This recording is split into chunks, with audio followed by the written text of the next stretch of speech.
എടാ കഴിഞ്ഞ ആഴ്ച നമ്മുടെ രണ്ടും കൂടെ മേടിച്ച ഷെയർസ് ഇല്ലായിരുന്നോ? അതിന് 30% പ്രോഫിറ്റ് ആയി. ഇപ്രാവശ്യത്തെ ട്രിപ്പിനുള്ളത് സെറ്റായി. ഓ നമ്മുടെ ടൈം.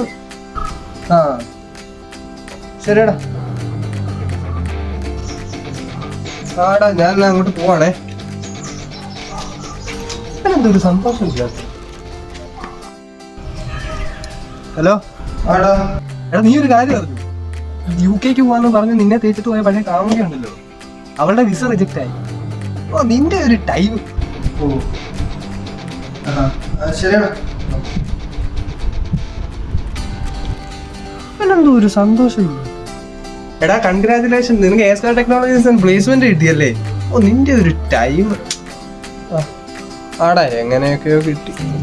എടാ ഞാൻ കുറെ നാള് കൊണ്ട് നിന്നെ ശ്രദ്ധിക്കുന്നു. നിനക്കെന്താ പഴയതുപോലെ ഒരു സന്തോഷം ഇല്ലാത്ത? എടാ ചെറിയ കാര്യത്തിന് വരെ സന്തോഷം കണ്ടുപിടിക്കുന്നവരുണ്ട് ഇപ്പൊ. ഇതൊക്കെ ദൈവത്തിന്റെ ഒരു സൈക്കോളജിക്കൽ മൂവല്ലേ? കുറെ നാള് ഹാപ്പി ന്യൂസ് തന്നെയല്ലേ?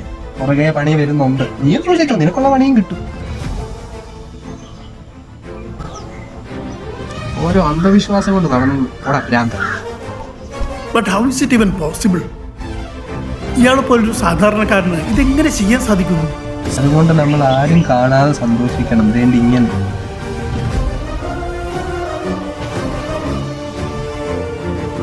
And that man is a classic criminal and is scot free.